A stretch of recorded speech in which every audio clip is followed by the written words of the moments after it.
Hey, what's up, everybody? Cinephile Mike is here, and we are in Season 4 of Award Season Reviews, counting down to the 98th Academy Awards with 98 reviews in 98 days.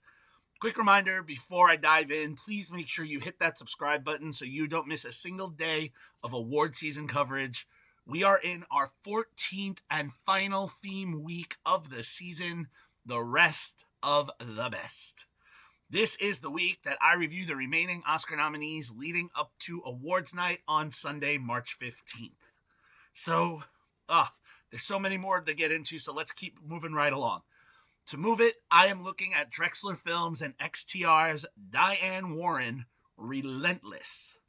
The documentary covering the multiple Oscar nominees' life did not have a theatrical release, but played a series of film festivals leading up to its place this season. Diane Warren, Relentless offers a look inside the life and career of legendary songwriter Diane Warren. Through a mix of archival footage and extensive interviews, the film traces Warren's path from her childhood in Van Nuys, California, where she struggled in school, faced bullying, and even ran away for a time, to discovering music as the outlet that would ultimately define her life. With her father encouraging her dreams and getting her a 12-string, while her mother only wanted her to become a teacher, Diane built a support system of friends and never wavered from accomplishing what she wanted to do, which was to write great songs and have people perform them, as she self-admits that she can't sing. She can write, but she doesn't have the best voice. Such so almost kept Cher from recording If I Could Turn Back Time. Imagine a world without that song in it. And that is a funny interview with the great Cher herself. Along the way, friends, collaborators, and artists who have recorded her songs reflect on her impact on popular music.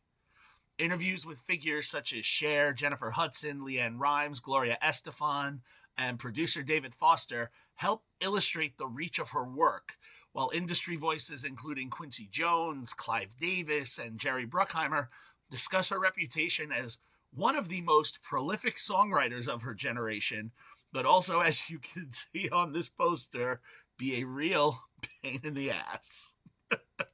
We get montages of her songs and see just how much of an impact she had, not just on the music industry, but on the film industry as well. When you break down all these songs from Armageddon, Pearl Harbor, Con Air that have been Oscar nominated, and, so many others, it's fascinating to look at the catalog that she controls. The documentary also revisits key milestones in her career, beginning with the earliest successes of DeBarge's Rhythm of the Night and continuing through decades of chart-topping songs performed by artists across multiple genres.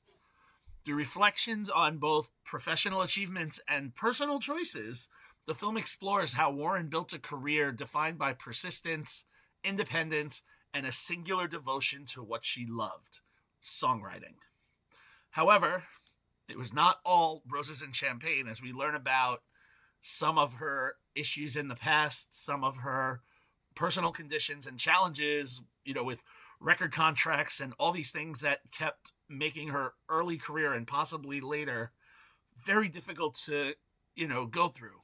And also we get brief glimpses into professional situations that she put herself into that weren't, always putting her in the best light. As a subject, Diane Warren proves to be endlessly fascinating. She comes across as brash, bold, and unapologetic and completely unfiltered.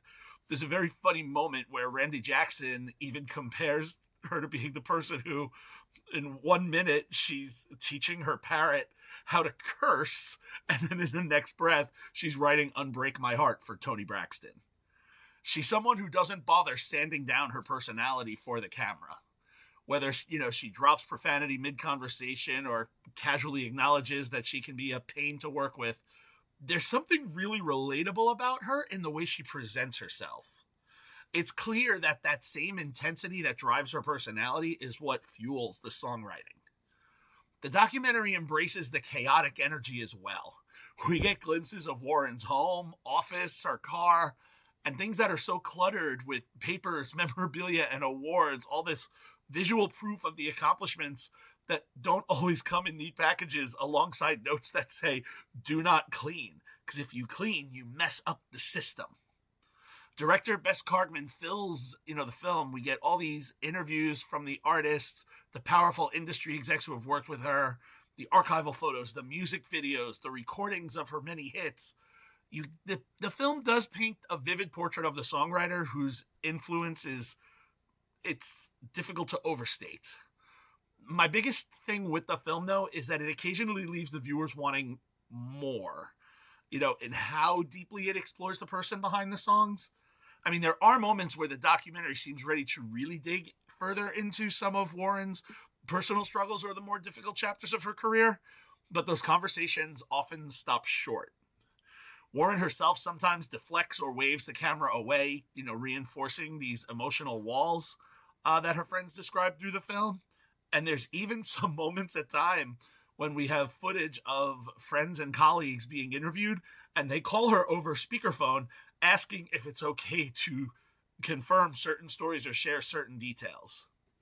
So the end result is an honest and engaging portrait, even if the refusal to go too far beneath the surface keeps us from seeing every layer. So let's talk box office and awards. The film, as far as I could tell, did not have an official theatrical release, so I have no box office information to share. Critically, the film sits with an 86% on the tomato meter from 22 reviews, but with less than 50 audience reviews, no popcorn meter. Award season-wise, the film is nominated for the Oscar for Best Original Song. The song is Dear Me, written by Warren and performed by Kesha.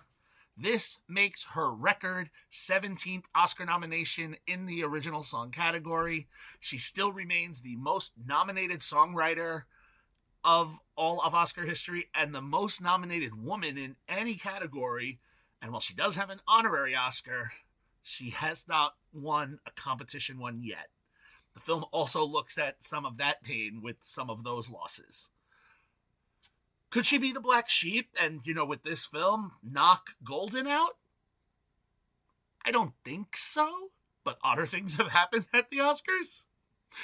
Dear Me is also nominated by the Society of Composers and Lyricists Awards, the Guild of Music Supervisors Awards, which also nominated the film for Best Music Supervision for a Documentary, and it did win a Best Original Song prize for a documentary by the Hollywood Music and Media Awards, along with a few other nods and recognitions.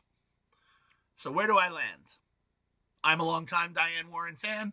I was excited to watch this one, but again, I wanted to go a little more in-depth, or maybe even just more in-depth to the songs. But to that end, I can say this is a very well-made, 4-star film. Warren is a subject that deserves more than a documentary feature film. We deserve like a limited series digging into this catalog. If you would like to catch this one before Oscar night, it is available for digital rental or purchase on most platforms. There is no streaming information at this time. All right. Thank you all for joining me for episode 92 of Award Season Review Season 4. There's only 6 days left. Stay with me. We're so close. Be sure to like the video, subscribe to the channel, share it with your friends, drop your thoughts in the comments. You can follow me everywhere on social platforms, on Letterboxd. Head over to my website, cinephilemike.com, for even more reviews and movie goodies. I'm also going to be coming out soon with my predictions for this year's Oscars, so you want to subscribe to the channel to catch those videos as well. All right, I'll be back with the next review in the rest of the best. But until then, this is Cinephile Mike saying take a break and watch something new.